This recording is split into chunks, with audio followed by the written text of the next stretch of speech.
What's up, guys? This is actually I wanted to make this video real quick since I'm here already. I'm replacing the brakes, but we need to do the front struts and shocks assembly on this Chrysler. All right, so that's the one with the coil spring right there in the back that I'm shooting. First thing you need to do, of course, remove the wheel. You don't need to take the brakes off at all. It will help because it'll make this thing a lot less heavier than it is. All right, for one person to do it. But other than that, you can do it with everything on except the wheel. All right, you got to take the wheel off. So once you take the wheel off, you got to come here and you will notice your stabilizer link. There's only a total of 5 screws that you need to take off. These are going to be your last ones. All right, don't do these right now. They have little grooves right here. You pick this up and the cap comes off. So there's 3 up here. All right, these are 13 millimeter, 3 13 millimeters, and then we have 2 18 millimeters right here. One at the bottom holding the fork of the strut down, and then one here on the side that does the stabilizer links. Okay, so both of these are 18 millimeters. We're gonna go ahead and remove this one and remove this one from it real quick so it can be free right here. Our next one that we're gonna remove is this one right here. All right, take this one off right here so we can have more room to maneuver this coil out. Okay, so first things first, let me remove this too. I'm gonna start from the bottom up. Okay, so I'm gonna take this one down, this one out, and this one out. Here we go. All right, I lied. This top one is a 19 millimeter, so we're gonna start with the top one. All right, here we go. All right, let's get this top one.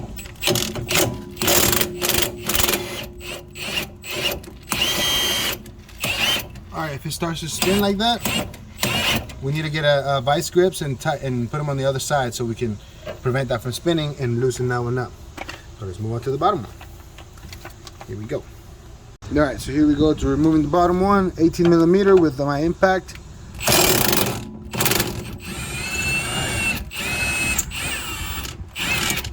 All right, there you go. So once you take that one off, just like you saw, should come out no problems. Then let's see if this one comes off. This 19 millimeter one right here. All right, so to get that stuck stabilizer link right there, remember you gotta grab it and hold it. I'm probably gonna have to replace mine. It was already messed up, but we'll see. You gotta grab it and hold it like that on one side and hit it on the other. Mine's already out, but I just wanted to show you the setup. All right, so once you take that out, move that stabilizer link out the way. All right, so that's both things off the bottom.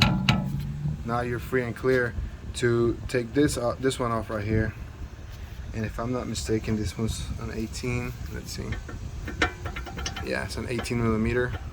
You may want to spray it with some WD-40 or some PV Blaster right here to get it penetrating. It's a little rusty, okay, because there's a chance that it may not want to come out. So here we go. Let's loosen this one up and let's try to get out of here. All right. Be kind of gentle though, because if it comes off, this whole thing's gonna want to drop out on you. All right, so be careful. Let's do it. All right, so once you loosen that up, you may have to give it a little persuasion in order to get it out of there. All right, so you may have to tap it with a hammer right here or somewhere to get it to loosen up. Okay, because that's the last thing you need to do. Or if you think you can maneuver it out of there, you may not have to remove that. All right, so I'm gonna do some YouTube magic, try to beat it up with a hammer real quick to try to get it to come off. All right, here we go.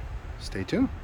All right, guys, so once you have removed your upper ball joint right there, you can, this one's gonna come off. You can take this off and this is just gonna end up being loose. All right, now we gotta grab a 13 millimeter and go up here and take those 13 millimeter bolts out.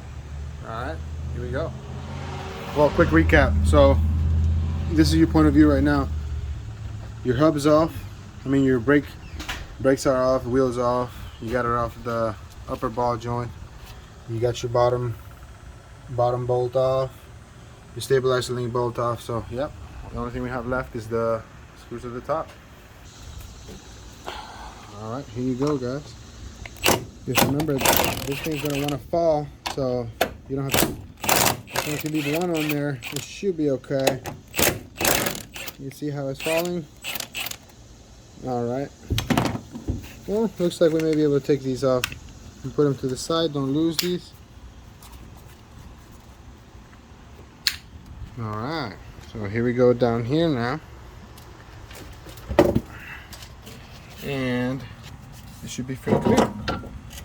So just like that, you can move it out of the way so you can have enough space. Let's see.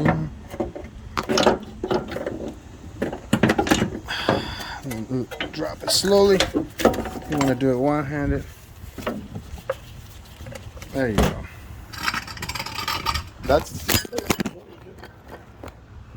That's how you remove the front strut from a Chrysler 300 or a Dodge Charger. All right. We're about to install the new one right now. All right, guys. Here we go. Here's a new part. Okay. Here we have a new coil with the spring already on it. And what I'm gonna do is, I'm probably gonna need both hands to do this by myself because it's kind of heavy.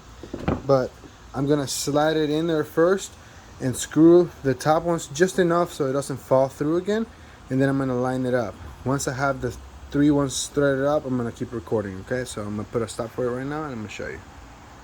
All right, so here we go. You can see how it starts coming together. I just did these by hand. All right, so these are still loose. You don't have to tighten them all the way, just enough so it doesn't fall through. And now when you fed it through, you should have it right there, and it should be already lining up. Next step is to maneuver this, line it up right there, and put the new screw in. Keep in mind that the old one had a nut that was welded. Well, this one is the one that came with the strut, so you don't have to worry about not having a piece on the other side. Okay, so comes with the assembly already. That's what I'm gonna do. I'm gonna line it up. I'm gonna drive the screw through there and try to put that in place, and then put the stabilizer link back together. All right, just like we did. We took it off from the old one. And then last but not least, we're gonna put this one up in here. Okay, so here we go. Just stay tuned. I'm gonna try to fast forward real fast. All right, guys, as you can see, I have my the bottom of the strut all lined up with the screw in, and I got the stabilizer link already with the nut and screw in.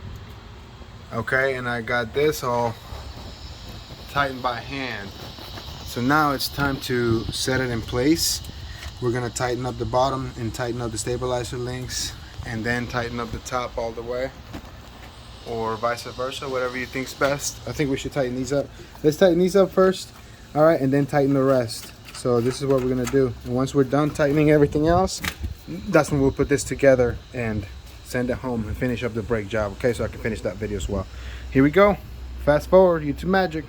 All right, guys, once you have tightened up your upper ball joint, once you have tightened up the bottom of the shock, the stabilizer link, and the top screws, put that cap back on, you're pretty much done, guys. That's exactly how you replace the front shocks or struts on a 2005 and up Chrysler 300 or Dodge Charger. All right, that's how you do it.